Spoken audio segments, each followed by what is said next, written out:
আমি বিজয় Giles free ফায়ারের সবচেয়ে ভয়ঙ্কর জায়গাগুলোতে যাই এটা দেখাতে যে কিভাবে চুল পাকনামি করে বুইয়া নিয়ে আসতে হয়। আমরা এখন আছি বারমোর দ্বীপের সবচেয়ে ভয়ঙ্কর স্থান পিকেতে। এখানে টিকে থাকতে হলে আমাকে সবসময় চোখ কান খোলা রাখতে হবে। ওই তো সামনে একটা এনিমিকে লুট করতে দেখা যাচ্ছে। যাক বাবা, আমার গুলির আঘাতে এনিমিটাকে ঘায়েল করতে পেরেছি। আরে বাপরে, এখানে দেখি এনিমিটার টিমমেট চলে এসেছে।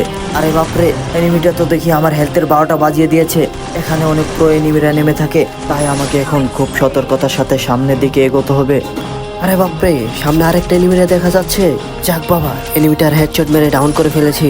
পিকে থেকে দৌড়াতে দৌড়াতে ক্লক টাওয়ারের দিকে যাচ্ছিলাম, কিন্তু নিচে একটা এনিমিরে দেখতে পাই।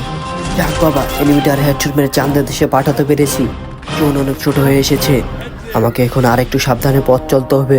এত ছোট জোনের মধ্যেও এখনো 16টা এনিমি বেঁচে আছে। আরে বাপরে, এনিমির এত বড় সাহস আমার সামনে ল্যান্ড করছে। আশেপাশে দেখি এনিমির অভাব নেই। যাক বাবা, দুইটা এনিমির এই চাঁদের দেশে পাঠিয়ে দিলাম। এনিমি দুইটারে মারার পর আমি একটু ঘোরাঘুরি করতেছিলাম, কিন্তু হঠাৎ করে দেখি আমার সামনে আরেকটা এনিমি চলে এসেছে। যাক বাবা, চুল পাকনা এনিমিটারও পুদ মেরে দিয়েছি। আর মাত্র 3টা এনিমি বেঁচে আছে। এই 3টা এনিমিরে মারতে পারলে আমাদের কাঙ্ক্ষিত উই আমরা পেয়ে যাব। যাক বাবা, আমরা আরেকটা এনিমিরে ডাউন করে ফেলেছি। একটা এনিমি দেখি জিপ লাইন দিয়ে উপরে যাওয়ার চেষ্টা করছে। যাক বাবা, চুল পাকনা এনিমিটা আমার হাতে পুদ মারা খেয়ে গেল। নিচে গুলালের পেছনে দেখি আরেকটা এনিমি রয়েছে, আর এনিমিটা তো আমাকে অনেকগুলো ড্যামেজ দিয়ে দিয়েছে। যাক বাবা, আরেকটা কিল পেয়ে গেছি আমরা। ওইখানে দেখি আরেকটা এনিমি রয়েছে, আমরা স্কাইলা মেরে দিয়েছি। যাক বাবা, এই এনিমিটাও ডাউন হয়েছে। আর মাত্র একটা এনিমি রয়েছে, এটাকে মারতে পারলে আমরা বুইয়া পেয়ে যাব। আরে বাপরে, এনিমিটা মরছে না কেন?